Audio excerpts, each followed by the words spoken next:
या देवी सर्वभूतेषु मां शक्तिरूपेण संस्थिता नमस्तस्यै नमस्तस्यै नमस्तस्यै नमो नमः। ओम दुम दुर्गाय नमः। आज है नवरात्रि का तीसरा दिन और आज आप इस वीडियो में सुनेंगे दुर्गा सप्तशती पाठ का चौथा अध्याय। तो माता रानी का ध्यान करते हुए इस दुर्गा सप्तशती पाठ का श्रवण करते हैं। इंद्र आदि देवताओं द्वारा देवी की स्तुति।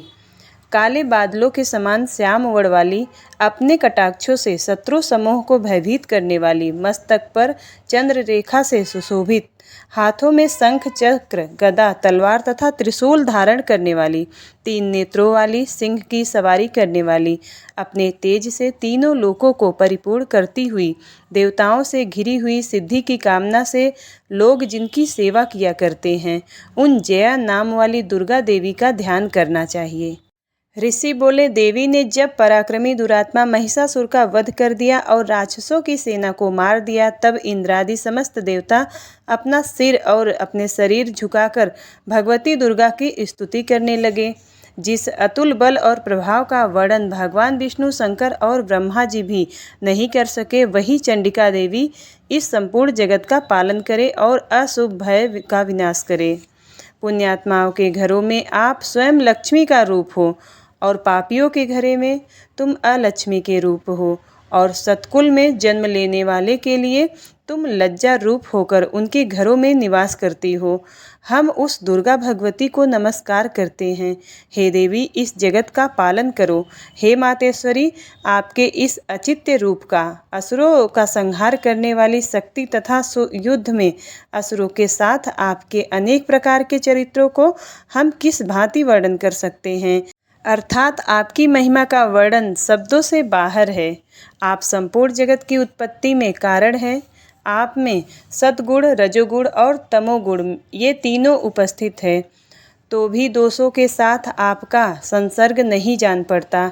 भगवान विष्णु और महादेव आदि देवता भी आपका पार नहीं पाते हैं। आप ही सबकी आश्रय हैं। यह समस्त जगत आपका अंशभूत है, क्योंकि आप सबकी आदिभूत अव्यकृता परा प्रकृति हैं। हे देवी, संपूर्ण यज्ञों में जिसके उच्चारण से सब देवता तृप्ति लाभ करते हैं, वह स्वाहा आप ही हैं। इसके अतिरिक्त आप पितरों की भी तृप्ति का कारण है, इसलिए सब लोग आपको स्वधा भी कहते हैं। हे देवी, वह विद्या जो मोक्ष को देने वाली है, जो अचित्य महाज्ञान स्वरूपा है, मोक्ष की इच्छा वाले मुनिजन जिसका अभ्यास करते हैं, वह तुम ही हो। हे देवी, तुम बाणी रूप हो, दोष रहित हो, ऋग्वेद तथा यजुर्वेद की एवं उद्गीत और सुंदर पदों को पाठ करने वाले सामवेद की आश्रय रूप हो। तुम भगवती दुर्गा हो। इस संसार की उत्पत्ति एवं पालन के लिए तुम वार्ता के रूप में प्रकट हुई हो और तुम संपूर्ण विश्व की पीड़ा हरने वाली हो। हे देवी, जिससे समस्त शास्त्रों को जाना जाता है, वह मेघा शक्ति तुम ही हो, और दुर्गम भवसागर में पार करने वाली नौका भी तुम ही हो। लक्ष्मी रूप से विष्णु भगवान के हृदय में निवास करने वाली और भगवान महादेव द्वारा सम्मानित गौरी देवी तुम ही हो। हे देवी, मंद मुस्कान वाले निर्मल पूर्णचंद्र बिंब के समान और उत्तम सुवर्ण की मनोहर कांति से कमनीय तुम्हारे मुख को देखकर भी महिषासुर क्रोध में भर गया। यह बड़े आश्चर्य की बात है। हे देवी, तुम्हारा यही मुख जब क्रोध से भर गया तो उदयकाल के चंद्रमा की भांति लाल हो गया और तनी हुई भौहों के कारण आपका विकराल रूप हो गया। उसे देखकर भी महिषासुर के शीघ्र प्राण क्यों नहीं निकल गए, यह बड़े आश्चर्य की बात है। हे देवी, तुम हमारे कल्याण के लिए प्रसन्न हो। आपके प्रसन्न होने से इस विश्व का अभ्युदय होता है, और जब आप क्रुद्ध हो जाती हैं तो कितने ही कुलों का सर्वनाश हो जाता है। यह हमें अभी अभी ज्ञात हुआ है, जब तुमने महिषासुर की विशाल सेना को देखते ही देखते मार गिराया। हे देवी, आप उन्नति की देने वाली हैं। आप जिस प्रकार प्रसन्न होती हैं, वे सभी देशों में मान सम्मान पाते हैं, उन्हें ही धन और यश मिलता है। वे अपने धर्म का भी पालन करते हैं, वे ही रक्षित रहते हैं। वे अपनी पत्नी, अपने बच्चों तथा संबंधियों के साथ प्रसन्न रहते हैं। हे देवी, आपकी कृपा से ही अत्यंत अदृश्य पुण्यात्मा पुरुष अपने धर्म संबंधी कार्य प्रतिदिन निष्पादित करते हैं। आपकी कृपा से ही उन्हें स्वर्ण लाभ होता है। इसी कारण आप तीनों लोकों में फल देने वाली हैं। हे देवी दुर्गे, आपका स्मरण करने पर आप सभी प्राणियों के भय हरण करने वाली हो। स्वस्थ पुरुष जब आपका स्मरण करते हैं तो आप उन्हें अत्यंत पवित्र बुद्धि प्रदान करती हो।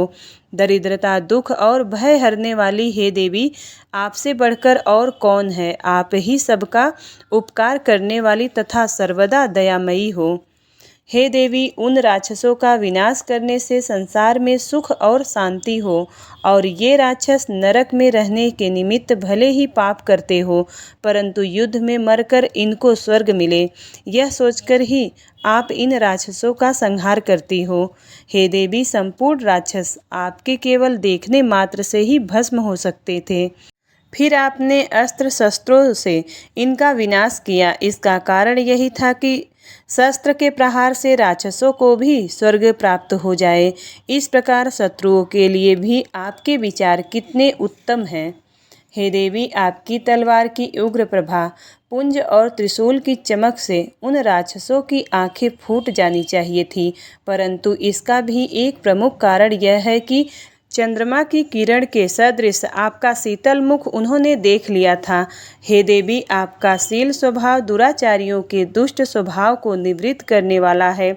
आपका रूप अचित्य है, आपकी तुलना किसी से नहीं की जा सकती। आपका पराक्रम तो देवताओं के पराक्रम को नष्ट करने वाले राक्षसों के पराक्रम को नष्ट करने वाला है। इस प्रकार आप शत्रुओं पर भी दया करती रहती हो। हे देवी, आपके इस पराक्रम की बराबरी किसी से नहीं की जा सकती। शत्रुओं को भयभीत करने वाला आपका पराक्रम और सुंदर स्वभाव और किसी में नहीं है। हृदय में ममतामयी दया और युद्ध क्षेत्र में कठोरता तीनों लोकों में आप में ही दिखाई देती है। हे देवी, युद्ध क्षेत्र में शत्रुओं को मारकर तुमने उन्हें स्वर्गलोक में स्थान प्रदान किया है। इस तरह आपने तीनों लोकों की रक्षा की है तथा उन उन्मत्त राक्षसों से जो हमें भय था उसको भी दूर किया है। आपको हमारा नमस्कार है। हे देवी, त्रिशूल से हमारी रक्षा करो। हे अंबिके, तलवार से हमारी रक्षा करो तथा घंटे की ध्वनि और धनुष की टंकार से हमारी रक्षा करो।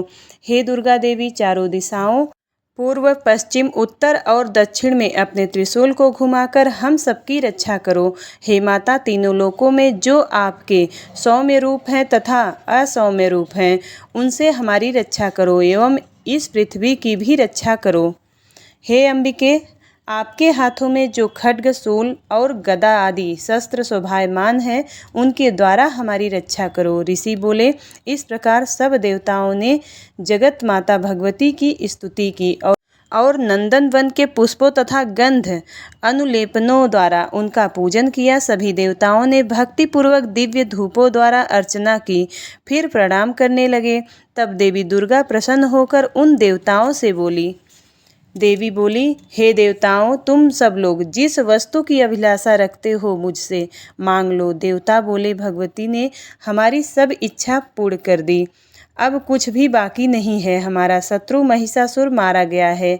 हे महेश्वरी, इतने पर भी यदि आप हमें कुछ और वर देना चाहती हैं तो जब जब हम आपको स्मरण करें तब तब आप दर्शन देकर हम लोगों के महान संकट दूर कर दिया करें। हे मातेश्वरी, जो भी मनुष्य इन स्तुतियों द्वारा आपकी स्तुति करे उसे वित्त, समृद्धि और वैभव देने के साथ ही आपकी धन और स्त्री आदि संपत्ति को भी बढ़ाने के लिए आप सदा हम पर प्रसन्न रहे।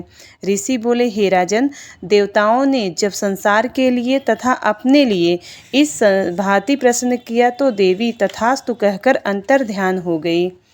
हे राजा, जिस प्रकार तीनों लोकों का हित चाहने वाली वह भगवती देवी देवताओं के शरीर से उत्पन्न हुई थी, वह सारा वृतांत मैंने तुमसे कह दिया है। इसके पश्चात दुष्ट असुरों तथा शुंभ निशुंभ का वध करने के लिए तथा जगत की रक्षा के लिए और देवताओं की रक्षा करने के लिए देवी उत्पन्न हुई। वह सब कथा मैं तुम्हें सुनाता हूँ, इसलिए तुम ध्यान पूर्वक सुनो। ओम दुम दुर्गाय नमः। इंद्र आदि देवताओं द्वारा देवी की गई स्तुति। दुर्गा सप्तशती का चौथा अध्याय समाप्त। ओम नमस्त चंडिकाय। उम्मीद करती हूँ वीडियो आपको पसंद आती है। यदि वीडियो पसंद आए तो वीडियो को लाइक ज़रूर करिएगा। चैनल पर पहली बार आए हैं तो सब्सक्राइब जरूर करिएगा। मिलती हूँ अगली वीडियो में, तब तक के लिए जय माता दी।